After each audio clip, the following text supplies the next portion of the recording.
تبدأ حكايتنا عند بطلنا الملقب بالشيطان المجنون. هو واقف فوق تل وقاعد بيحكي قصص اللي هو حرفيا بيجي مجموعة من الأشخاص وبينادوا على بطلنا، بيلتفت لهم وبيتكلم زيهم وبيقول بطل تضيع وقتنا وصلنا من اليشم السماوي اللي سرقته. بيتكلم بطلنا بيقول له انت أحول يعني ولا ايه؟ يعني مش شايف انا قاعد بروي قصة؟ بيرد عليه وبيقول له هو انت يا ابني تعبان في دماغك؟ انت اتحكم عليك بالموت، ليه قاعد بتضيع وقتنا؟ بيرد عليه بطلنا وهو بيطلع حاجة من معاه كده وبيقول له ايه اللي هيحصل يعني لو رميت دي من فوق التل ده؟ بتأسف له المأمور وبيقول كمل كلامك يا كبير واحنا متأسفين. بيكمل بطلنا كلامه وهو بيفخم في نفسه قد ايه هو مفيش منه اتنين وقد ايه البنات كانوا ميتين عليه والكلام ده. بيقاطع كلامه المأمور وبيقول له ده اللي انت فاكره ياض يهبل، انت عارف ايه سبب منع استخدام الاغراء ضدك؟ بكل بساطه لان الفتيات الجميلات ما كانوش قادرين يمثلوا على انهم معجبون بك، ودي الحقيقه يعرفها العالم كله. بيبص له كده بطلنا وبيقول له انت قد كلامك ده؟ بيرد عليه المأمور وبيقول له ايوه. بيقول له بطلنا انا شكلي هرجع في كلامي وهرمي اليشم ده من هنا. بيقول له المأمور طبعا لو حلفت لك اني كنت بهزر مش هتصدقني. طب على العموم يا سيدي انا متاسف جدا لحضرتك واتمنى انك تسامحني ويا ريت تكمل قصتك. بيكمل بطلنا كلامه وبيقول عشان اكون حاكم فنون القتال اصبحت مجنونا بكل المهن وده انا الشيطان المجنون. طبعا بيكونوا واقفين وراه المأمور الضوء الساطع واتباعه وبيكون باين على المأمور قد ايه هو مبذول من الكلام ده. وبيقول للشيطان المجنون استسمحك بسؤال. يرد عليه بطلنا وبيقول له اتفضل. يقول له المأمور ما تاخذنيش عن وقاحتي، هو حضرتك خلصت سرد قصتك؟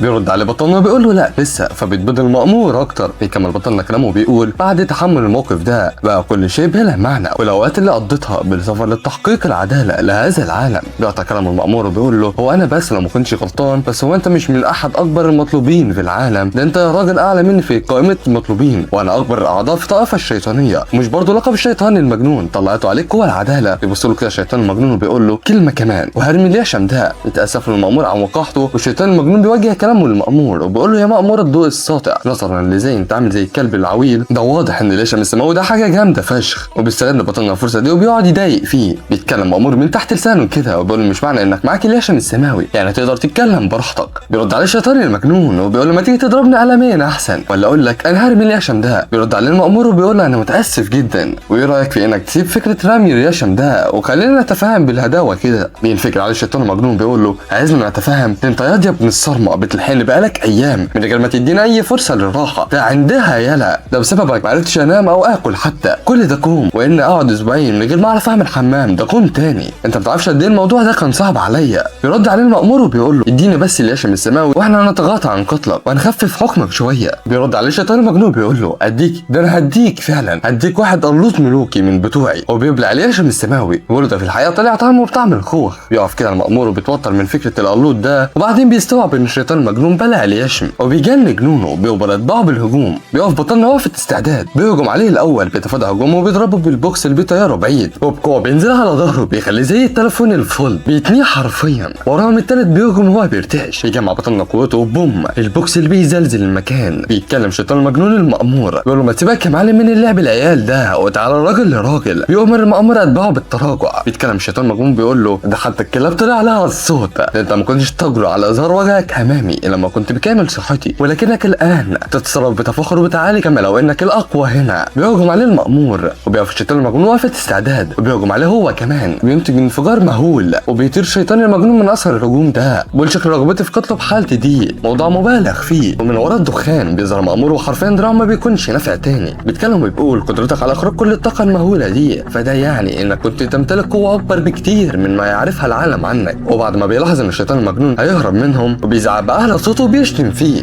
بيبتسم كده وبيرد عليه وبيقول ان كده ضمنت ان محدش هيقدر ياخد اليشم السماوي وبيرفع له شعار خدها عشان ما خدتش وبيقول له اللي يقدر يحصلني فرشني. بيتحاسبن على المأمور وعلى اجداده وعلى الجيل اللي نفضه. بيؤمر اتباعه بالتحرك فورا وعلى الاقل يلاقوا جثته. واما بقى عند بطلنا بيتكلم على نفسه وبيقول انا بالفعل قتلت العديد من نخبه مقاتلي الطائفه الشيطانيه ولقد سرقت وتناولت العنصر المقدس الخاص بيهم وعشان كده انا اظن ان حياتي دي كانت مثيره الى حد ما. وبيستسلم لموته ولكن هل تعتقد ان دي النهايه يا صديقي ولا معايا كده؟ لا والله بوم الواد بيلاقي نفسه انتقل لمكان تاني وبيظهر واحد من وراه بيقول له انت قمت بتناول حاجه بتحتوي على روح بدون ادنى تردد وده ان دل على حاجه يدل على قد ايه انت مجنون. رد عليه الشيطان المجنون بيقول له حبيبي يا اسطى تسلم والله بس ما قلتليش برضو يا عجوز انت قوتك دي حقيقيه ولا فوتوشوب؟ بيرد عليه العجوز بيقول له سيبك انت من الكلام ده دلوقتي الحبه السماويه اللي حضرتك حضرتك كلتها دي كانت بتحتوي على عدد هائل من ارواح النخبه مقاتلي فنون القتال، فتلك الارواح التي لم تتمكن من الوصول الى قمه فنون القتال عليك الان داخل جسدك، وان نمت ستستيقظ تلك الارواح، وان اكلت ستشارك الارواح جوهر الطعام معاك، واللي هو صباح الفل. وتخيل معايا كده يا عزيزي المتابع ايه ردة فعل بطلنا من الكلام ده، هل هيتضايق مثلا او هيشوف ان الموضوع ده هيسبب له مشاكل؟ يشرفنا اقول لك ان كل توقعاتك غلط، وان ردة فعله انه فرح وفكر نفسه انه بكده هيكون اقوى. بيتحاسب ان العجوز مع نفسه بيقول ده ايه البلاوي اللي بتتحدف علينا دي، ده من اي مصيبه طلع لي المجنون ده، وبنظره كلها جد بيواجه كلامه لبطلنا بيقول هو اللي انت اللي بلعت الحبه السماويه. بيحس بطلنا انه هيموت من نظرته، بس بيتكلم مع نفسه بيقول ان قوته تتجاوز حدود فهمي، ولو ما اديتوش الاجابه اللي هو عايزها فهموت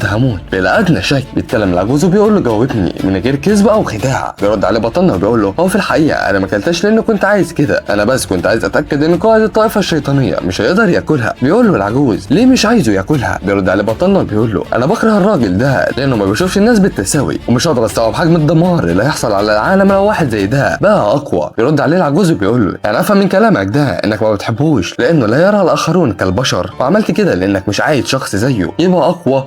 يعني دي طريقتك لفعل الخير، ده سبب كويس. بيتنهد كده الشيطان المجنون وبيحمد ربنا. بيقول له العجوز حبل النجاه اللي هنزلهولك هيكون الاخير ومش هقدر على مساعدتك لان هتلقى عقابي بالفعل، وده هيكون الخيار الامثل اللي اقدر اقدم له ليه وافضل هديه ستحظى بها. بيبدا يستخدم تقنيه غريبه كده وبيخرج منه طاقه مهوله. بيستغرب بطلنا ما بيكونش فاهم ايه اللي بيحصل، ومره واحده بيصحى من النوم وبيبص حواليه وما بيكونش فاهم ولا مستوعب ايه اللي بيحصل ده، وبيبدا يركز في المكان وبيفتكره بيطلع ده المكان اللي عايش فيه وهو طفل، وبيقعد يفكر وبيسال لو كنت انا في المكان اللي عشت فيه في صغري يعني معنى كده ان رجعت بالزمن. بيتحمس جامد وبيقول معايا فرصه لاكون اقوى من ما كنت عليه، ولكن بيحس بوجع في جسمه كله وبيخمن انه خد علقه ملوكي. بيخرج من الاوضه اللي كان فيها وبيطلع في الواقع المكان اللي عايش فيه ده خماره، وبيشوف المكان وهو مدمر حرفيا. بيفتكر اللي حصل يوميها واثناء تهديته اللي عمله. سأله واحد من الزبائن وقال له انا ملاحظ انك قاعد بتجمع فلوس، ناوي تعمل بيها ايه؟ بيسكت كده بطلنا وبيفكر وبيقول له انا ما اقدرش اقول ان حرفيا يائس لان والداي ماتتا بالفعل، ولكن اذا كان سؤال عابر فهزر معاه. بيرد عليه بطلنا وبيقول له انا حلمي بالاستمتاع لاغنيه من الفنانه تشاه يانج في بيت زهره البرقوق، ولكن بسبب الكلمتين دول بيطلع اشاعات وانتشر بصوره مهوله. فبسبب الاشاعات دي جه مجموعه من الاشخاص تبع الفنانه ورزعوني علقه ملوكي ودمروا المكان،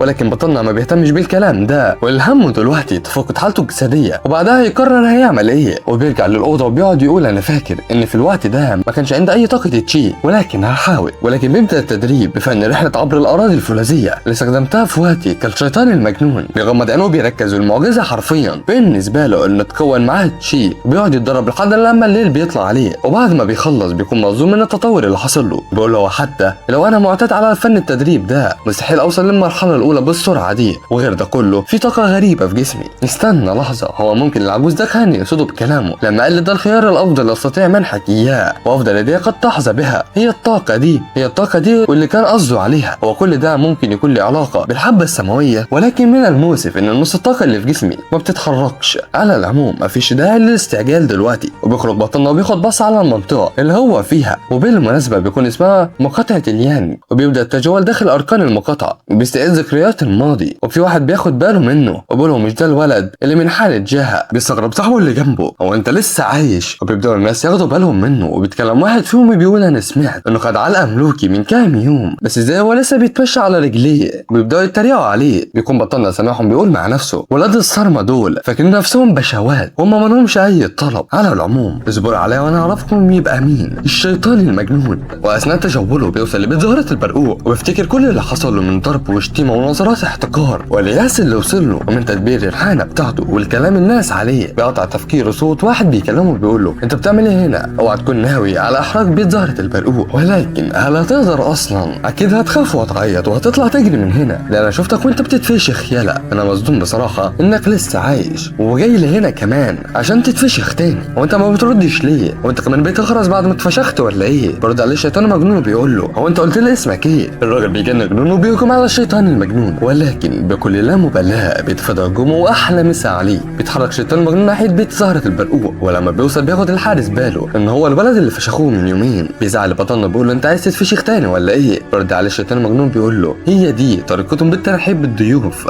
والحارس لما بيسمع الكلمتين دول بيجن جنونه، وما شاء الله بطلنا واخد دكتوراه في انه يبطن على الخلق. بيتفادى هجومه وبيمسك دماغه واحلى مسا عليك. وبعد ما بيخلص عليه بينفض نفسه وبيتوجه للدخول وبيمسك الباب وبيفتحه وبيزعق بأعلى صوته وبيقول له انتوا بتعملوا ايه يا اولاد الصرمه؟ تعالوا هنا واستقبلوا ضيوفكم. بيجي له 2 من الحراس وبيقولوا له انت اتجننت ولا ايه؟ انت اصلا عارف انت واقف فين؟ بيبتسم كده بطلنا وبيقول له اللي هو مش واضح ولا ايه؟ مش ده مكان للشرب والاستمتاع برضه؟ انت فكرت اني جيت هنا من غير ما اعرف؟ تبقى غلبان والله. والحارس لما بيسمع الكلمتين دول عصافير دماغه بتطير ولسه هيهجم عليه وفي حد بينادي عليه وبيوقفه وبيقول له خليه يدخل. بيبتسم كده بطلنا بيقول له ايوه فاكر الراجل ده مدير بيت زهرة البرقوق سينج. اتكلم سينج وبيقول له انا ما اقدرش اضرب زبون، في الزبون دايما على الحق. بيضحك على الشيطان المجنون بيقول للحارس ها سمعت ولا احب اسمعك انا؟ بيتكلم سينج وبيقول جهزوا له ترابيزه كويسه للشرب عشان ممكن دي تبقى مرته الاخيره فخدموه كويس. وبيطلع بطلنا على السلم وبيتحرك ناحيه الاوضه بتاعته وبعد ما بيدخل بيساله عامل انت عايز اي نوع من شراب؟ انت شايفني جيت لمكان زي ده قبل كده؟ اديني اغلى حاجه وخلاص. بيتضايق العامل وبيقول له راقب كلامك عشان ما تسهلش. بيقعد الشيطان المجنون على الكرسي وبيقول له ايه ما بتحبش النظر لك بتاعي من مجرد فتى توصيل؟ اذا اسف ايها الدار، هو انت هتقف تبص لي كتير كده ولا ايه؟ اخفاءات الخمر يا غلام. بيتكلم العامل مع نفسه بيقول هو الواد ده امه ضغطت عليه وهي بتولده فاثرت على دماغه، لو ما كانش بس امر من المدير. بيقول للشيطان المجنون ثواني وطلبك هيكون جاهز. وبعد لحظات بينزل جميع اصناف الاكل قدامه وبيسال الخدامه وبيقول لها هو اي نوع من الخمر ده؟ بتقول له ده افخم انواع الخمر عندنا. بيسالها لو كانت شيا يا هانج موجوده هنا. بترد عليه وبتقول له سمعت ان خدت علقه ملوكي حاجه متعلقه بالبيت دي من يومين كده. بيرد عليها وبيقول لها ما تقلقيش بشان الموضوع ده اتاها ليه وما تكتريش معايا. بتتنهد العامله وبتقول له تمام. بيمسك بطلنا الكاس وبيقول لها يخرب بيت النصب يا جدع، بيبيعوا لك خمر ما حصلش الدرجه الثالثه حتى على انه جوده عاليه. يا شويه نصابين اصبروا عليا بس. ولكن بيقطع دخول الحارس وبيزعق وبيقول له انت يا ابن الصرمه انت فاكر نفسك مين يا؟ بيبص لك كده الشيطان المجنون بكل هدوء بيقول له هو مش من حق فتى توصيل عادي يجي ويستمتع بوقته. وعلى العموم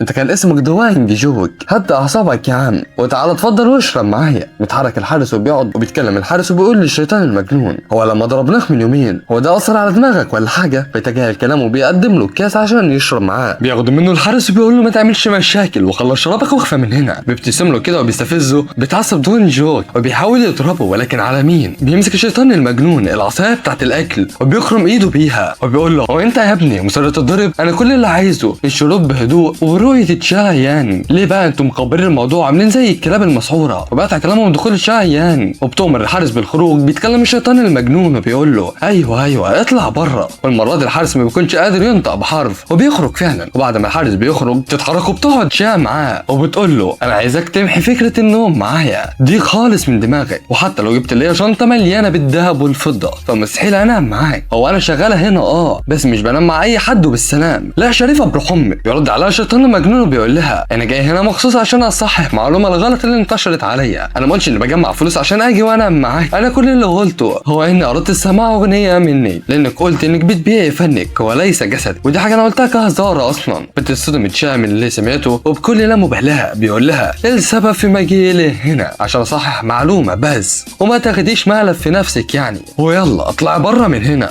والبنت بتتنح وما بتكونش مستوعبه اللي بيتقال. بيتكلم الشيطان المجنون وبيقول لها انت ما سمعتنيش ولا ايه؟ يلا اطلع بره. وبيدخل عليهم الحراس وبيتكلم واحد فيهم وبيقول يا ايها المعتوه انت شكلك جاي هنا بتدور على موتك، اخرجي بره يا تشا وانا هجيب لك حقك. بيرد عليه الشيطان المجنون وبيقول له على رسلك يا جدع اخلص شرابي وهقوم لك حاضر. ورد الشيطان المجنون عليهم بيفرع لهم المراره وبيبتسم كده وبيقول لهم انا متاكد انكم تقدروا تخلصوا على واحد زيي في اي وقت، فليه التوتر والخوف بقى؟ بيسكتوا كده وبينفجروا في الضحك وبيأمروا تشا بالخروج وبيقعدوا مكانها وبيقولوا له لا بس طلعت راجل يا جدع، احنا لو كنا نعرف انك راجل لكنا ضربناك اكتر، وبما اننا عرفنا دلوقتي فنضمن لك انك هتشوف نوع تاني خالص من العذاب وتتمنى الموت ومش هتطوله، ولا انت ايه رايك؟ بيقول لهم الشيطان المجنون اما لا ما انا عارف طبعا. وبيكمل شرب وبعد ما الشراب بيخلص بيقول له يا اعزائي هو انا تلك الضحوكه الكبيره. بيرد عليه واحد من الحراس وبيقول له هو انت المفروض تبقى حاجه غير كده. بينفجر الشيطان المجنون من الضحك وهم كمان بيضحكوا وراه، ولكن مره واحده بيرمي عليهم الترابيزه بيقول لهم انتوا هتهزروا معايا ولا ايه؟ وبيهجم عليهم بالترابيزه بترزعهم على الارض وبيجوا بيقفوهم وبيقول لهم ايه شويه غنم. وبتيجي الخدامه وبتصدم لما بتشوف الشيطان المجنون نازل ضرب وعجن في الحراس. بيبص لها الشيطان المجنون بيقول لها انت يا حرمه روحوا هاتي لي شويه من الشراب الدرجه الثالثه بتاعكوا ده. بترد عليه وبتقول له اعذرني بس الشراب ده مش من الدرجه الثالثه، ده شراب عالي الجوده. بيبص لها كده الشيطان المجنون بيقول لها انت بتحاولي تنصبها على مين يا بنت الصرمه؟ بقول لك ايه انا ما بضربش مره، لا انت تعرف فنون القتال، بس لو هبت معايا دلوقتي هضربك عادي. بتبص له كده وما بتعرفش ترد، وبتروح تجيب له الشراب. بعد ما الحراس بيفيصوا تحت رجله بيضحك كده وبيقول يا شويه غنم ما بتضحكوش ليه دلوقتي؟ هو انا مش اضحوكه برضه. وبيدخل عليه سنجد ومعاه مجموعه كبيره من الحراس. بيتكلم شيطان مجنون وبيقول يا اهلا وسهلا بالغاليين. بيبص كده سنجد على الحراس اللي مرميين على الارض،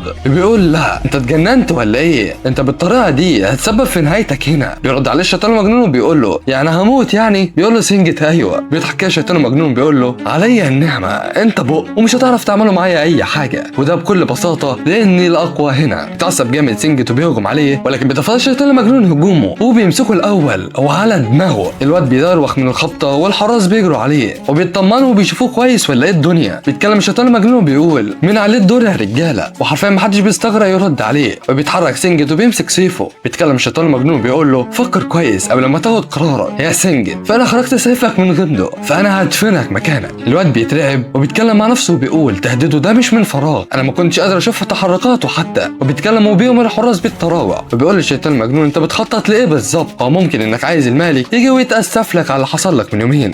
بيرد عليه الشيطان المجنون بيقول له هو الموضوع مش واضح ولا ايه؟ خلي المالك يجي لهنا حالا. بيرد على سنجد وبيقول له تمام. وبيؤمر الخادمه بتجهيز ترابيزه جديده في الاوضه اللي جنبهم. وبيقول للشيطان المجنون لو ما كنتش ترغب في قتل هؤلاء الحمقى فسيبهم لينا، وغير كده قتل سكان المدينه لبعضهم البعض يعد شيئا مبالغ فيه، الا تظن ذلك؟ بيبص له كده الشيطان المجنون بيقول له بالتاكيد. اما سنجد مع نفسه بيقول تعبيرات وشه مستحيل تبقى كده الا لو كان ارتكب افعال زي ده قبل كده. وبينتقل له للاوضه الثانيه. بيتكلم سنجد وبيقول له هو انت كنت دايما بالمهاره دي في القتال، بس ازاي انا ما سمعتش عنك قبل كده؟ بيرد على الشيطان المجنون بيقول له انا بس كنت مانع نفسي لان ابويا امر لا اقاتل. ما تشغلش بالك انت بالكلام ده. سنجد مع نفسه عارف ان الشيطان المجنون بيحاور عليه وما بيقولش الحقيقه. بيتكلم سنجد وبيتاسف للشيطان المجنون عن اي سوء تفاهم حصل قبل كده. بيرد عليه الشيطان المجنون بيقول له شكرا لتفهمك يا روح امك، لقد بدات انزعج قليلا وطريقه اعتذارك لي تصير غضبي. هو انا المفروض عليا ان اكسر بعض من عظامك لتتحدث بشكل افضل؟ بيترمي سنجد على الارض زي الكلب وبيقعد يتاسف للشيطان المجنون وبيقول له ده اول مره في حياتي انحني لاحد وانا اسف بجد. وايوه مين اللي بيطب عليهم بيشوف سنجد مرمي زي الكلب على الارض ومتخرشم حرفيا؟ ايوه هي البت تشا. البت بتقف وبتتنح كده ما بتكونش مستوعبه وبتقول حتى انت يا سنجد تتحط عليك. بيتكلم الشيطان المجنون وبيقول يا اهلا وسهلا، انت واقفه هناك بتعملي ايه؟ ما تيجي هنا وتقعدي معانا. بيتكلم سنجد وبيقول لها هات ازازه عصير عناب وتعالي حالا. وبتجيبها فعلا وبتروح تديها لسنجد. بيرد على هو عصافير دماغه الطايره وخايف بسبب الحركه الغبيه دي يموتوا هما الاثنين هنا. ولا انت نسيتي مخك في البيت وجيتي من غيره ولا ايه؟ سب له يا بنت الصرمه. البنت بتقول له تمام وهي مرعوبه ومش فاهمه اي حاجه وبتروح فعلا وبتبدا تصب الكاسه. بيتكلم الشيطان المجنون وبيقول لها اقول لك على حاجه كده. بتقول له قول. بيقول لها ان فتى الحانه يمكن ان يحب بصدق ايضا. البنت بتبص له كده وشكلها هتقع ولا ايه؟ وبيكمل كلامه وبيقول وعلى اي حال الحب ده مش ليكي طبعا. بتبص له كده البنت وبتقول مع نفسها يعني هتف في بقك يعني ولا اعمل ايه؟ بيأمرها سنجد بالخروج وبتخرج فعلا. اما سنجد مع نفسه بيقول الله وكيل انا لو مكانها كنت هقول يا ارض انشق وبلعيني. بيتكلم الشيطان المجنون بيقول له انت يالا بطل شغل التمثيل ده لان بكرهه وعينيك دي بتخليني مش مرتاح لك. بيرد عليه سنجد وبيغمض عينيه وبيقول له كده حلو يا معلم. بيبص له كده الشيطان المجنون وبيقول له لا ممتاز انت فعلا شاطر في التحدث بادب. بيرد عليه سنجد وبيشكره على الاطراء ده. بيساله الشيطان المجنون هو الملك ما جاش لحد دلوقتي ليه؟ بيعرفوا سنجد ان جماعه القط الاسود موجودين في بيت زهره البرقوق ويكون من الصعب عليه القدوم في الحال. بيستغرب الشيطان المجنون وبيقول له جماعه القط الاسود بيعملوا ايه هنا؟ بيعرفوا سنجد انهم سينشئوا اتحاد في المحافظه بموافقه جماعه القط الاسود ولهذا السبب يحاول الملك كسب ودهم، ولكن بسبب ما حدث اليوم. بيرد عليه الشيطان المجنون بيقول له يعني انت عايز تفهمني ان لو خلصت على الملك ستتدخل جماعه القط الاسود في الموضوع؟ بيرد عليه سنجد وبيقول له ايوه بالظبط كده. بيقول له الشيطان المجنون انا عايزك تكتم وتجيب من الاخر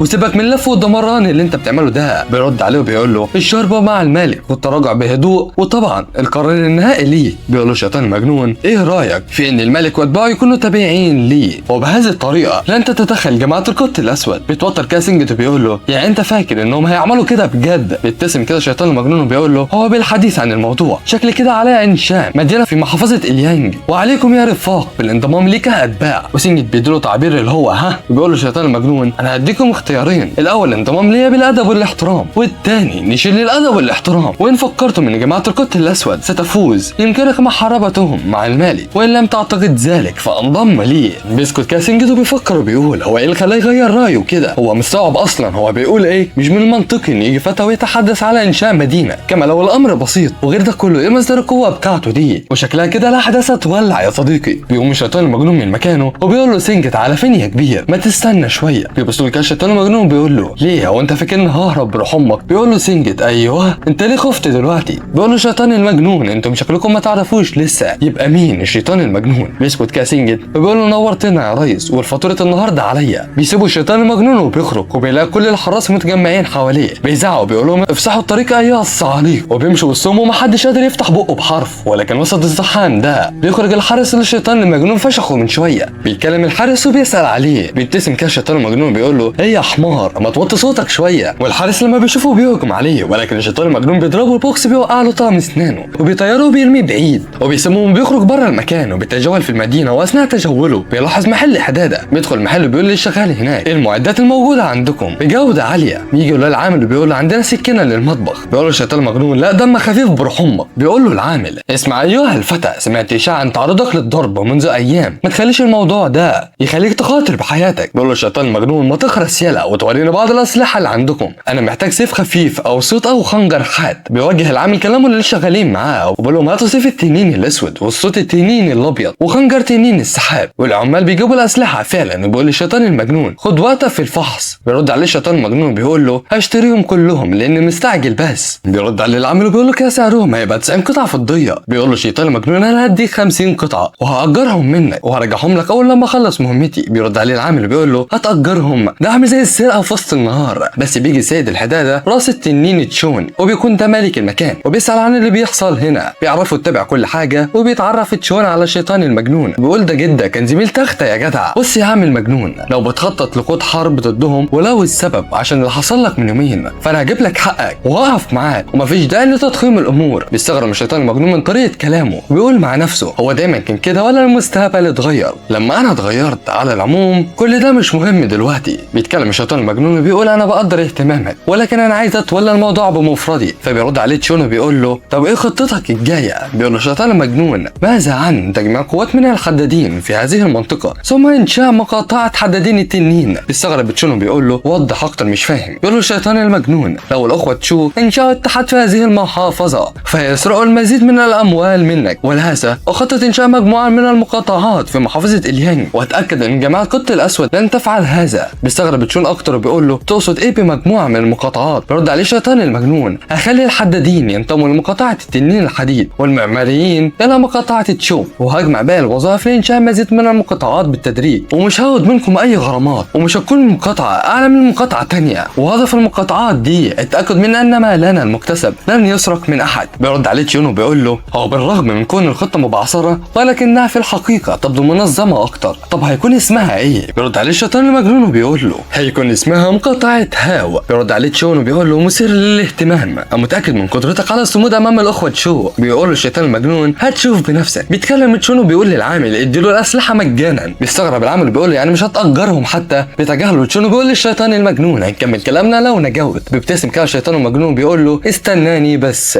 وبيروح. وبعد ما بيروح بيحس بدوشه بره البيت. بيخرج وبيشوف مجموعه قاعدين وبيحفروا وواحد قاعد وبيطلع اللي كان قاعد ده الاخ الثاني من الاخوه تشو واسمه ايجول. بيتكلم وبيقول للشيطان المجنون اخيرا جيت، ده انا كنت هستدعيك بمجرد انها حفر قبرك. وبيؤمر الشيطان المجنون انه يجي ويجلس معاه وبالفعل الشيطان المجنون بيقعد معاه. بيتكلم ايجول وبيقول اليوم حصلنا على موافقه اتحاد القط الاسود لانشاء اتحاد في مقاطعه اليانج، الا ان حسلفه التوصيل لا يمكنه تحضير الشوربه بطريقه صحيحه حتى سبب مشاكل في بيت زهره البرقوق. ماذا من المفترض ان افعل بشان هذا؟ يا ايها الحساله اخبرني 3 اسباب لاتركك حيا قبل ان ينتهوا من حفر قبرك. بيرد عليه الشيطان المجنون وبيقول له هو المفروض اعيط يعني ولا اعمل ايه؟ انا مش فاهم، وضح اكتر. ويجول حرفيا لما بيسمع الرد ده بيجن جنون وبيهجم على الشيطان المجنون ولكن جسمه بيتشل مره واحده. وبيبتسم كده الشيطان المجنون وبيثبت ايده في الترابيزه بالخنجر. بيرتعب ايجول من اللي حصل وبيقول له الشيطان المجنون اديني سبب واحد لاتركك حيا. بيفكر ايجول وبيقول له انا دلوقتي فهمت كان قصدهم ايه بان فتى التوصيل عمل مشكله في بيت زهره البرقوق. وبيقطع تفكيره العمال اللي معاه وبيقولوا له يا كبير احنا على وشك الانتهاء من حفر الحفره. بيرد عليهم ايجول وبيقول لهم لا احفروا اكتر. وبيتكلم يوجه كلامه للشيطان المجنون بيقول ان شكلك استيقظت قوتك مبروك. وبيهجم عليه ولكن ما بيلحقش يعمل حاجه والشيطان المجنون بينجح في اصابه ايديه وبيضغط عليه اكتر. وحرفيا ايجول ما بيكونش مستحمل كميه الالم دي. وبيقول له الشيطان المجنون انت كنت بتقول لي ان الحفره دي لاجل ماذا؟ بيرد عليه جولو بيقول له دي كانت لتخويفك بس.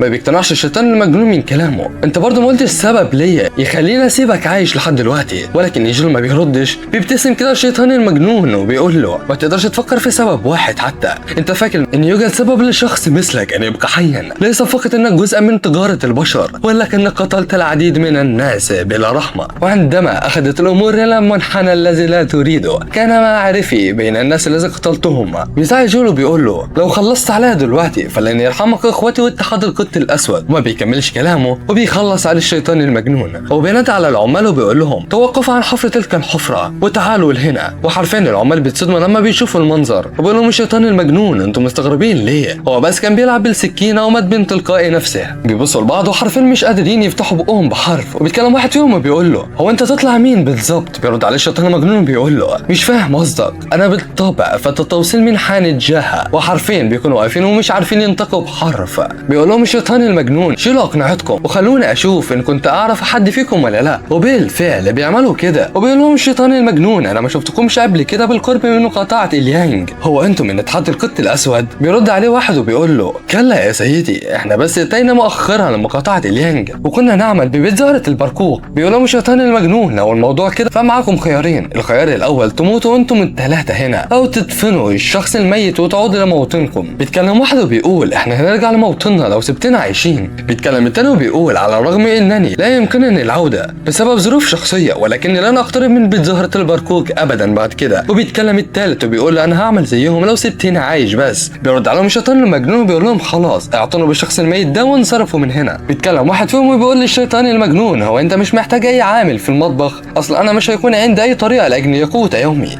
ان لم اعمل ببيت زهرة البرقوق. فبيرد عليه الشيطان المجنون بيقول له يعني بتعرف تحضر شوربة الفراخ؟ بيفرح العامل كده وبيقول له بالتاكيد اقدر اعملها بكل سهولة. بيرد عليه الشيطان المجنون بيقول له ايا يكن اقلب بشأن حياتك للوقت الحالي. بيشكر العامل وبيقول له خلاص فهمت قصدك، اذا من فضلك ارتاح. وبيسيبوا الشيطان المجنون وبيخش البيت. وبيكلم واحد وبيقول له انت بتعمل ايه هنا؟ واللي بيكلمه ده بيطلع سينجت بيتكلم وبيقول له بس ايه الحلاوه دي يا عم المجنون؟ ده انت هزمت ايجول بالفعل. بيرد عليه الشيطان المجنون بيقول له انت كنت فاكر ان هموت على ايد شخص زيه؟ بيكمل كلامه وبيقول له انا سمعت ان عينيك بخير. بيبتسم كده سينجت وبيقول دي كانت احد مؤامراتي فحسب، بلغت اني اصابت عيني وراقبت الوضع بعد ما هربت لمكان الاطباء، ولو ما كنتش عملت كده لكان سيزيد الامر سوء هنا كذلك. وكما ترى انا مفيد وسريع البديهه، وعلى اي حال ما الذي تم فعله بشان الاخوه تشاو؟ بيرد عليه الشيطان المجنون وبيعرفه انه هيخلص عليهم ولو سبتهم في حالهم فستعاني مقاطعه اليانج اكتر. بيرد عليه سينجت وبيقول له انا متفاهم لان السوم هو اسوأ شرير في مقاطعه اليانج ويجب ان تكون حذرا عندما تقتله. بيقاطع كلامه الشيطان المجنون وبيقول له انا عايزك تشتري بعض المقبلات لان عندنا العصير العناب بس وما عندناش اي مقبلات. وحرفيا سينجت هينجلط وبيقول له يا عم احنا في ايه وانت في ايه؟ ما بيردش عليه الشيطان المجنون. وبيتكلم سينجت وبيقول له يعني مفيش مقبلات في الحانه؟ بيرد عليه الشيطان المجنون وبيقول له ايوه ما في. الواد بينجلط وبيتمالك اعصابه وبيقول له طب هات فلوس. بيرد عليه الشيطان المجنون بيقول له بس انا ما معيش فلوس. بيتنقل سينجت وبيتكلم بيقول اتشهرت تلك الحانه باعداد شوربه الفراخ الممتازه، فازاي هبطت كده مره واحده؟ بيرد عليه الشيطان المجنون بيقول له ما تهتمش انت بالكلام ده، اشتري بس الكثير من المقبلات ويمكنك حتى شراء بعض الحاجات اللي بتحبها، وان كان لدينا بقايا طعام من الليله الماضيه فيمكننا اكلهم بالغد. بيقول له سينجت مفهومه وبيمشي. بس بينادي عليه الشيطان المجنون وبيقول له هو انت رايح للتنزه ولا ايه؟ ما تنجز يلا. الواد بيتمالك اعصابه وبيمشي. بيقول له الشيطان المجنون هو انا مش سالتك مره ان كنت ذاهب للتنزه؟ والمره دي الواد بيطلع يجري. وبعد ما بيشتري سينجت الاكل بيقول له سينجت ان موت جيول ده مقلقه عشان لو تدخل السوم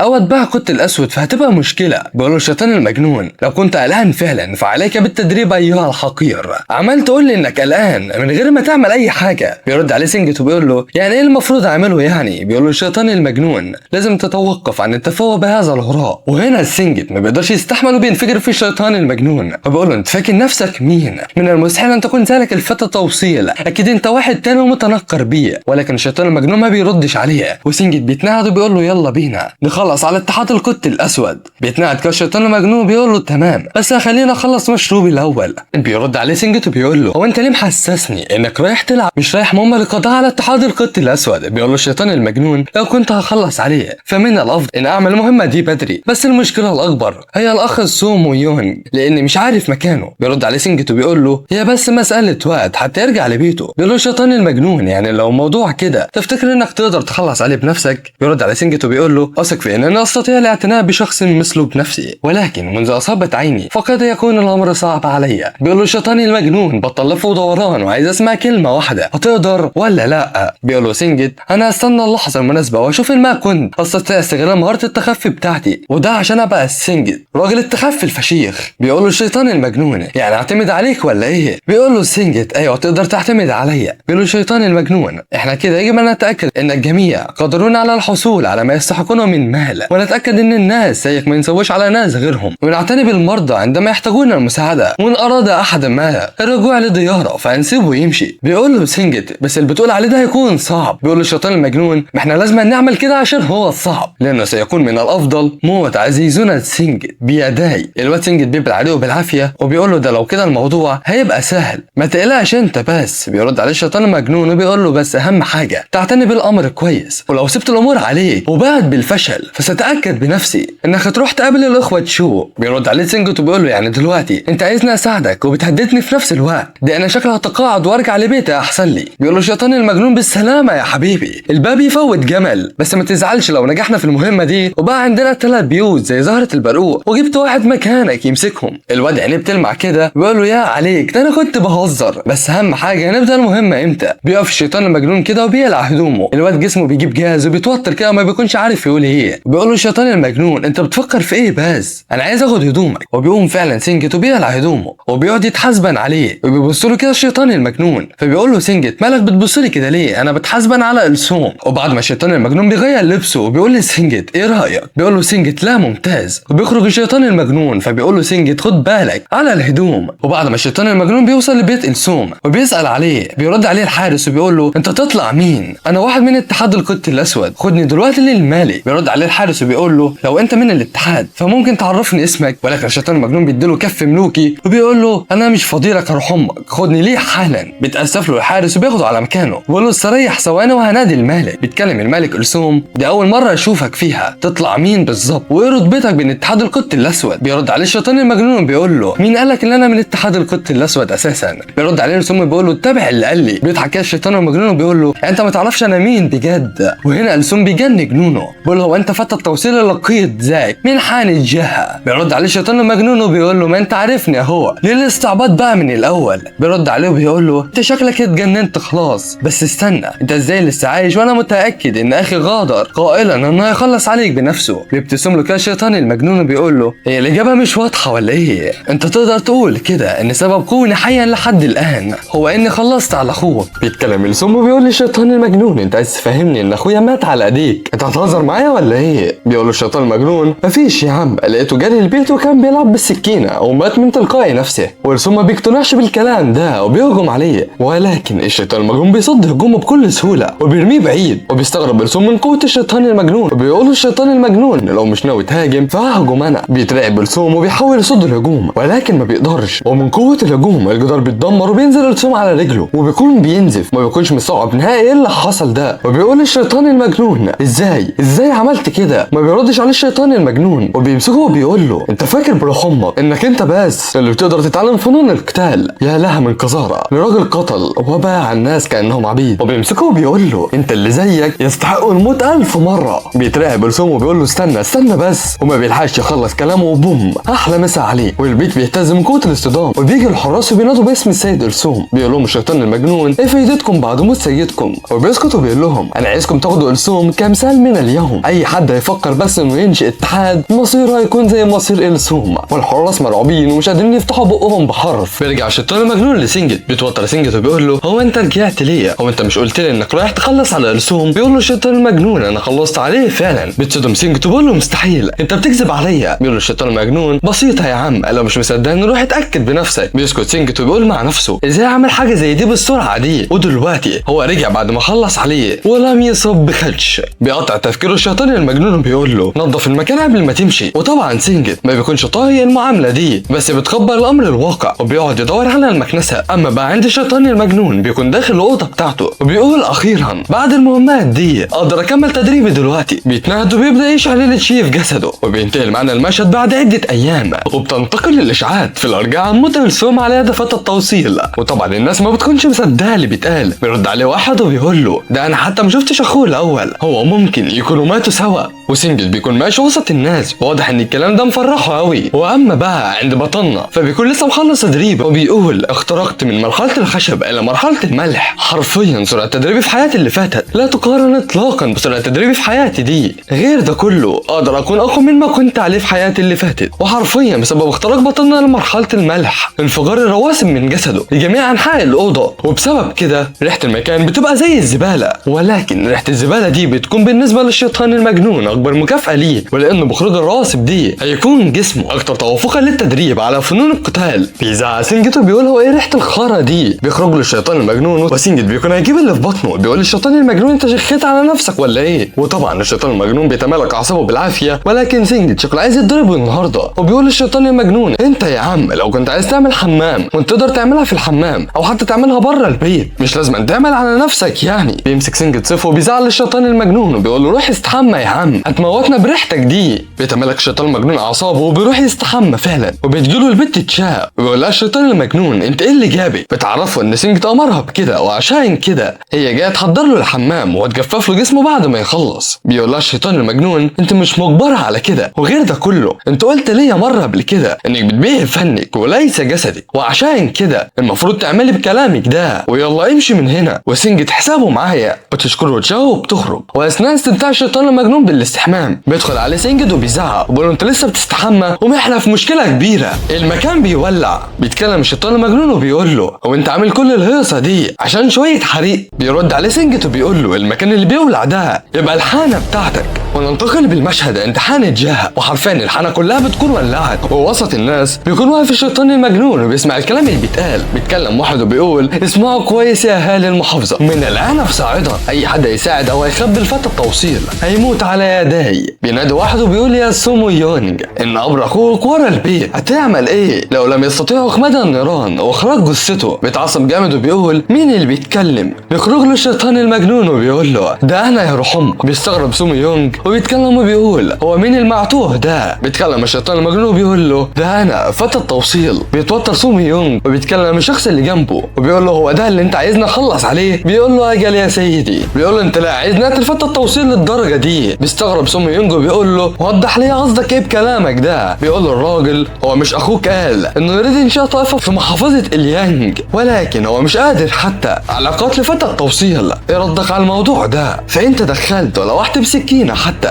نحو فتى التوصيل فستسخر مني النقابه، وعشان كده خلص عليه بنفسك. بيتوتر سومو يونج وما بيكونش عارف يرد. بيكمل الراجل كلامه وبيقول له وان كانت مهاراتك سيئه لدرجه عجزك عن قتل واحد زيه مصيرك هيكون زي اخواتك. بيقاطع كلام الشيطان المجنون وبيقول على الرجل التحلي بالكرامه، لا تترك الامر لشخص اخر وقوم به بنفسك، والخسران هيتحرق لحد الموت. بيتوتر سومو يونج وبيبتسم كده الراجل المجهول بيقول يا شجاعتك يا جدع، خلينا واضحين انا جي سونج من هيوك هكون الحكم في هذا القتال. وبيستعدوا وسومو يونج بيتوتر وبيقول مع نفسه تبا ازاي انتهى الحال باخواتي هكذا. وبيتكلم الشيطان المجنون وبيقول مع نفسه يا ذكائك يا جدع، عايز تشوف مدى قوتي بينما تشاهد القتال؟ على العموم مش فارقه معايا. وبيبدا القتال ومره واحده بيترعب سومو يونج وبيقول للشيطان المجنون هو ايه اللي انت بتعمله ده؟ بيستغرب الشيطان المجنون وبيقول له بعمل ايه؟ مش فاهم قصدك. بيقول له سومو يونج هو انت هتحاربني من غير سيف ولا ايه؟ بيبص له الشيطان المجنون وبيقول له مفيش داعي لاخراج سيفي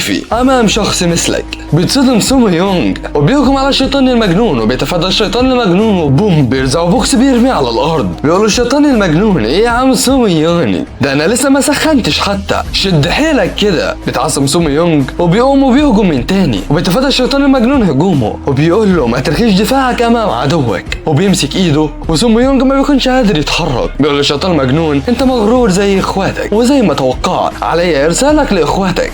وبيغصف سومو يونج من ايده وبيخلص عليه، والناس من حواليه بيكونوا مستغربين وبيقولوا مع بعضهم هو ازاي الموضوع خلص بالسهوله دي؟ انتم متاكدين ان ده هو فتى التوصيل؟ هو ايه اللي بيحصل بالظبط؟ بيبتسم الشخص المجهول وبيقول يبدو انه لم يكن شيئا صعبا عليك، على العموم اشوفك بعدين. بيقول له الشيطان المجنون انت رايح فين يا روح امك؟ انت مفكرني انا معرفش ايه اللي بيحصل داخل جماعه القط الاسود؟ يا اسكي انت فاكر يا ابن الصرمه لما تيجي القتل وتحرق بيتي انا تغاضى عن الموضوع ده بالسهوله دي؟ بيتوتر الراجل وبيطلع يجري، بيقول له الشيطان المجنون انت فاكر نفسك هتهرب مني ولا ايه؟ وبيتحرك الشيطان المجنون بسرعه جنونيه وبينزل قدامه واسكي بيهجم عليه، والشيطان المجنون بيبص للهجوم وبيقسم الراجل والهجوم لنصين. وبعد المجزره اللي حصلت بنشوف ان الحانه خلاص اتحرقت بالكامل.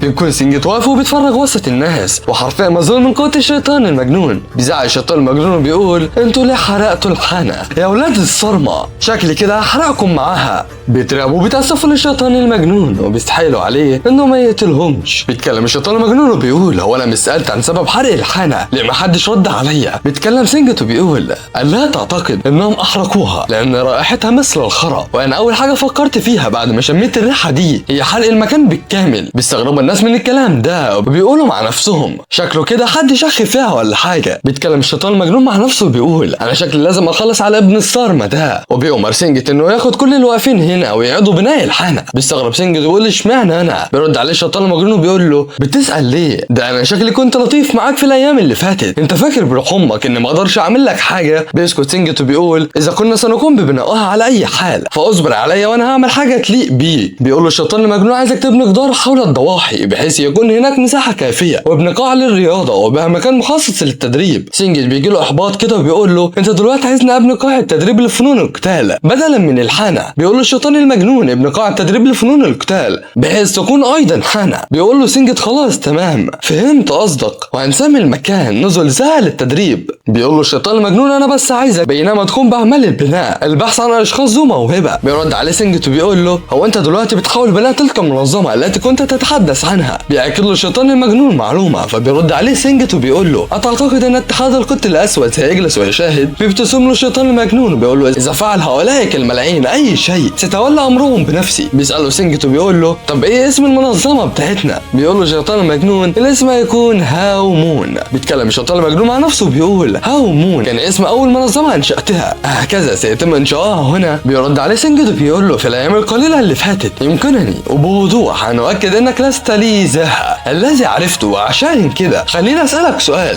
بيقول له الشيطان المجنون قول. بيرد عليه سينجت وبيقول له لما بقيت على حياتي لحد الان؟ كلما فكرت في الامر كلما تساءلت اكتر عن السبب. بيرد عليه الشيطان المجنون وبيقول له تركتك على قيد الحياه كي اعبث معك. سينجت بيتصدم من الرد اللي ما كانش متوقعه. بيقول له على العموم العبث معي افضل من الموت. بيرد عليه الشيطان المجنون بيقول له بالطبع. اما داخل بيت زهرة البرقوق بيكون بطلنا قاعد وبيتدرب. بيقول مع نفسه انا حاليا محتاج لبناء تقنيات الجسد الداخليه وانا عارف اهميه الموضوع ده في انقاذ الاخرين. وعند سينجت بيكون بيشوف مخططات البناء وفي تاني يوم بيبداوا الشغل لبناء قاعه التدريب. بيفهم سينجت العمال ايه المطلوب ونروح للشيطان المجنون بعد ما خلص تدريبه. بيدخل عليه سينجت وبيقول له قد اتى اتحاد القط الاسود الاخوه تشو اعتدوا على معاملتهم بشكل جيد. بيسالوا الشيطان المجنون على عددهم بيعرفوا سينجت انهم 2 بس. بيكمل كلامه وبيقول بما اننا اعتدنا على معاملتهم جيدا كيف يجب ان نعاملهم الان؟ بيقول له الشيطان المجنون انا هروح بنفس لتحيتهم. بيقول له سينجت اتخطط لافتعال القتال. بيرد عليه الشيطان المجنون وبيقول له من المرجح سيغض النظر عن قتل الاخوه تشو وسيطلبوا مني ان ادفع لهم استحقاقاتهم وسيقترحوا ايضا ان انضم الى اتحاد القط الاسود واقدم نفسي. بيتوتر سينجت وبيقول له طب هتعمل ايه لو حصل اللي بتقول عليه ده؟ هيكون من الصعب علينا التعامل مع اتحاد القط الاسود اذا حاولنا فعل شيء من الان. بيقطع كلامه الشيطان المجنون وبيقول له هيكون صعب عليك انت مش علي انا. بيزعق سينجت وبيقول له هو انت عايزنا كلنا نموت؟ بيعرفوا الشيطان المجنون انهم هيحاولوا قتلي الاول قبل ان يقتلوا اي شخص اخر ولكن انا لن اموت. بيسكت سينجت وما بيعرفش يرد. بيخرج لهم الشيطان المجنون وبيستاذنهم سينجت بالخروج وبيخرج. وبيقعد الشيطان المجنون وبيتكلم واحد فيهم وبيقول انا جون بانج من مكتب التابع لقمه الذهب في اتحاد القط الاسود. وبيتكلم التاني وبيقول انا هان جو وو من مكتب قمه الذهب. ما بيردش عليهم الشيطان المجنون. فبيتكلم جيون بيقول سمعت انك الشخص الذي قتل الاخوه شو هذا صحيح؟ بيرد عليه الشيطان المجنون وبيقول له انها الحقيقه. وهما الاثنين بيسكتوا ما بيردوش. بيتكلم الشيطان المجنون بيقول له ليه السؤال؟ ومن الممكن ان تكونوا من اقرباء الاخوه شو بس لا ده مش ممكن لانكم تملكان القاب مختلفه. والاثنين بيفضلوا يبصوا لبعض ومش عارفين يردوا. اما كل واحد فيهم بيفكر بيقول هو فاكر نفسه مين اللي يتصرف بكل هذا الغرور. والتاني بيقول يعتقد انه يستطيع هزم اي شخص لمجرد انه تولى امر الاخوه شو. بيقطع تفكيرهم الشيطان المجنون بيقول لهم انتوا ليه ساكتين يا جماعه؟ وعارفين الاثنين بيكونوا مستغربين من جراءه الشيطان المجنون. معناها احنا الاذن للاخوه تشو لانشاء الطائفه هنا في هذه المقاطعه لكن قتلتهم. بيرد عليه الشيطان المجنون وبيقول له بعدين ايه المطلوب بالظبط؟ بيقول لجيون اذا بلغنا عن الامر لاتحاد القط الاسود فالموضوع هيكون صعب عليك بما انك قمت بتعطيل عمل من اعمال الاتحاد. بيبتسم الشيطان المجنون وبيقول له انا فاهم قصدك،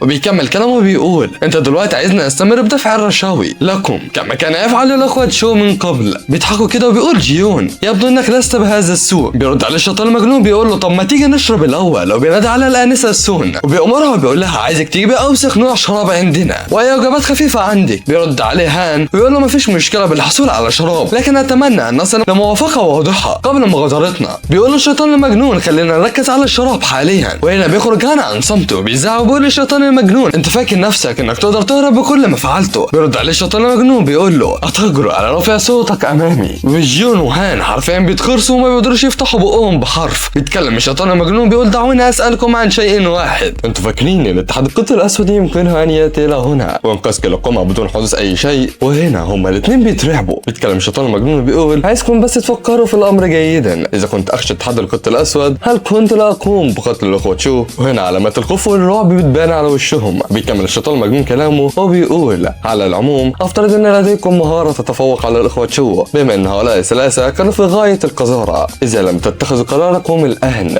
قبل ما يجي الانسه سون فهدفنكم انتوا الاثنين مكانكم. والاثنين بيسكتوا مش عارفين يقولوا ايه. فبيتكلم الشيطان المجنون بيقول شكله كده الانسه سون قد اتت فعلا، وسون بتقرب من الباب وبتدخل. وهنا بيتكلم هان وبيقول يا عم انت قلقان لي كده؟ ده احنا هنتاكد بنفسنا من توصيل كلمات طيبه عنك لاتحاد القط الاسود. بيرد عليه جون وبيقول فعشان كده مش عايزك تقلق وتشيل هم حاجه. بيبتسم الشيطان المجنون بيقول خلاص شكلي كده هصدق كلامكم. وبيقعدوا يضحكوا وبيقولوا بذكر الامر من الجيد حقا انك قتلت الاخوه تشو، ده احنا بنكرههم كره يا جدع. وبيقعد يضحك الشيطان المجنون وبيقول انا بقول كده برضه. وبعد ما الحديث بيخلص بيطلعوا يجروا وبيتكلم سنجت وبيقول للشيطان المجنون هو انت متاكد من قرارك ده؟ بيرد عليه وبيقول له لو انا قتلتهم دلوقتي سيستخدم اتحاد القط الاسود هذا الامر كعذر لمهاجمتنا وكل ما يريدونه هو شخص يضيعهم. وبيتكلم الشيطان المجنون مع نفسه وبيقول الشخص الوحيد الذي يجب ان اخذ حذري منه هو السيد الاسنى السفاح. انا حاليا لست بحاجه لجذب انتباهه في الوقت الحالي. وبيقول لسنجت انا هتدرب لفتره من الوقت، روح انت لمصادره اصول الملكيه بتاعت بيوت الاخوه تشو وقوم بادارتها بنفسك، وهتكون برضه مسؤول عن طائفه هاو للوقت الحالي. بيتصدم سنجت من اللي بيسمعه وبيقول له الشيطان المجنون سيتم ازالتك من هذا المنصب اذا حاولت اساءة استخدام الاموال، وخلي الكلام ده في اعتبارك. بيساله سنجت هو ايه اللي هيحصل يعني لو تمت ازالتي من المنصب؟ بيرد عليه الشيطان المجنون بيعرفه ان كل اللي مستنيه هو الموت بالتاكيد. وهنا سنجت بيترعب حرفيا وبيقول اللي بيحصل فيها ده مش عدل. بيرد عليه الشيطان المجنون وبيقول له هو مش انا اللي قلت كده يبقى عدل. وهنا سنجت هيطق له عرق من كتر الذهب، ومره واحده بيسكت الشيطان المجنون وبيتكلم وبيقول يا سنجتي مبارك لك تولي منصب المسؤول،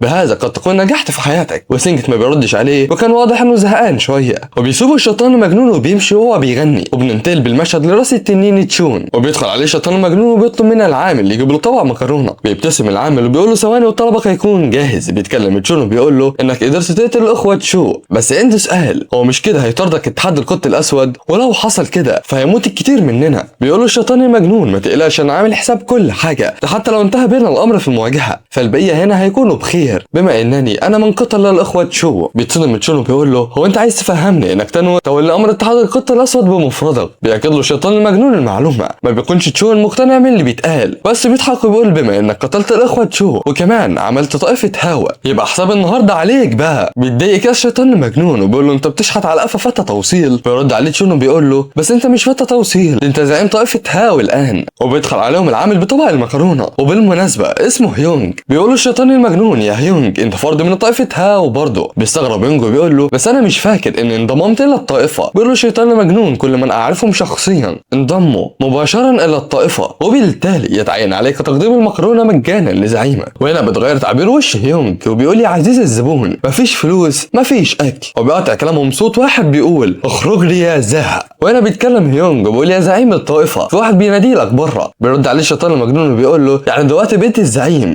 يا ابن الصرمه. وبيكح كده تشون وبيقول له انا عايزك تاخد بالك من على نفسك لان ظهري وجعني فمعلش بقى. وبيقوم الشيطان المجنون وبيخرج. بيكلم الراجل وبيقول له هو انت اللي قتلت هيونج؟ بيقول له الشيطان المجنون لو قلت لك انه انا اللي قتلته هتعمل ايه يعني؟ ما بيردش عليه الراجل وبيهجم عليه. بيتراجع الشيطان المجنون وبيهاجم وبيصد هجومه وبيهجم عليه، بس الشيطان المجنون بينجح في التفادي وبيتراجع لورا. فبيقول ان الشخص ده هو توأم الصف الشيطاني تشير، وانا متاكد من وجود يانج سو هنا في مكان ما، ومن المحتمل ان يانج سو المخفي ينتظر الفرصه المناسبه للقضاء عليا. وهنا بيجي سينجيتو بينادي على الشيطان المجنون وبيزعق له الشيطان المجنون وبيقول له تراجع الان عدونا سيد فنون قتاليه، وخد بالك لان في واحد تاني مستخبي. بيصدم سينجيتو بيقعد يتلفت حواليه ومش بيلاقي حد، ومره واحده بيجي واحد وبينط من فوق البيت ده وبينزل جنب تشير. بيتوتر سينجيتو ما بيكونش عارف يقول ايه، اما تشير بيقول مع نفسه مستحيل ده كان عارف من البدايه ان فيها واحد تاني مستخبي. والشيطان المجنون بيقول مع نفسه ظهر التاني اخيرا. بيتكلم تشير وبيقول لي يانج سو خد بالك لان عدونا المره دي سيد خبير مخبي قوته، وبيتحركوا للهجوم وبينجح الشيطان المجنون في صد الهجوم الاول، ومن وراه بيجي يانج سو ولكن بيلف له الشيطان المجنون وبيصد هجومه وبيتراجع. بيتوتر كلام ان تشيرو ويانج سو وسينجيتو ما بيكونش مستوعب مقدار قوه الشيطان المجنون. بيبتسم الشيطان المجنون وبيقول بقالي زمن ما حسيتش بشعور القتال الحقيقي. بيتوتر يانج سو من ابتسامه الشيطان المجنون، وهنا الشيطان المجنون بيخرج سيفه من غمده وبيقف وقفه استعداد، وحرفيا كل اللي واقف بيترعب من مقدار قوه الشيطان المجنون. بيتكلم سينجيتو بيقول مستحيل ده في ضوء قرمزي يضيء من سيفه، وتشيرو ويانج سو بيقولوا في نفس الوقت ده بيستخدم الكي. بيبصوا لبعض وبيهجموا على الشيطان المجنون بكل وحشيه. ولكن هل تعتقد يا عزيزي المتابع ان بطلنا الشيطان المجنون هيفرق مع الوحشيه ذات نفسها؟ قولها معايا كده. لا والله، بوم بيخلص عليهم من غير ما يتحرك حتى، وبينزلوا ميتين على الارض. بيجي له سينجيتو وبيقول له هم مين دول؟ بيرد عليه الشيطان المجنون وبيعرف انهم المستطلعين السود. بيصطدم سينجيتو بيقول له مستطلعين السود ذو اعلى مكانه من اتحاد القط الاسود. بيقول له الشيطان المجنون انا هروح استحمى. بيرد عليه سينجيتو بيقول له تمام وانا هنضف المكان هنا. وبعد ما تشون شاف المعركه بيقول مع نفسه يعني قتله للاخوه تشو كان حقيقه. وعند بطلنا بيقول مع نفسه انا بالتاكيد اصبح اقوى واسرع، ولكن يؤسفني القول ان الاشخاص الذين يفترض ان يموتوا على يدي في وقت لاحق قد ماتوا الان. ومره واحده بيستغرب الشيطان المجنون ان الاصوات بالخارج هديت مره واحده، وبيحس ان في حاجه غلط. وبيدخل عليه مالك بيت الدعاره لي سونج ومالك بيت الدعاره شي يون. بيستغرب الشيطان المجنون وبيقول لهم هل سانجوتي هو من امركم بذلك؟ ما بيردوش وبيهجموا عليه، ولكن على مين بيقوم وبيخلص عليهم. بيكلم العامل وبيقول له هو فين سينجت دلوقتي؟ بيتوتر الحارس بيقول له مش عارف. بيبص له الشيطان المجنون وبيقول له من الافضل لك ان تكون صريحا معي. بيتوتر الحارس اكتر وبيقول له لم اراه منذ ان غادر. بيسيبوا الشيطان المجنون وبيمشي، وخارج بيت زهرة البرقوق بيقول مع نفسه لا اعلم ما اذا كان سينجت متورط في الموضوع ولا ايه، ولكن على اي حال اي حد هيفكر في مواجهتي هيكون مصيره الموت. ومره واحده بيسمع الشيطان المجنون صوت عالي بيجري على مصدر الصوت، وفي طريقه بيلاقي مجموعه كبيره من الجثث، وبيشوف مجموعه من الناس واقفين وفي نصهم سينجت. بيتصدم الشيطان المجنون لما بيشوف سينجت وبيفرح ان هو لسه عايش، ولما سينجت بيشوفه بيزعق بعد صوته باسم الشيطان المجنون وبيعيط وبيقول له هيقتلوني. ولما الناس بياخدوا بالهم بيهجموا عليه، ولكن على مين؟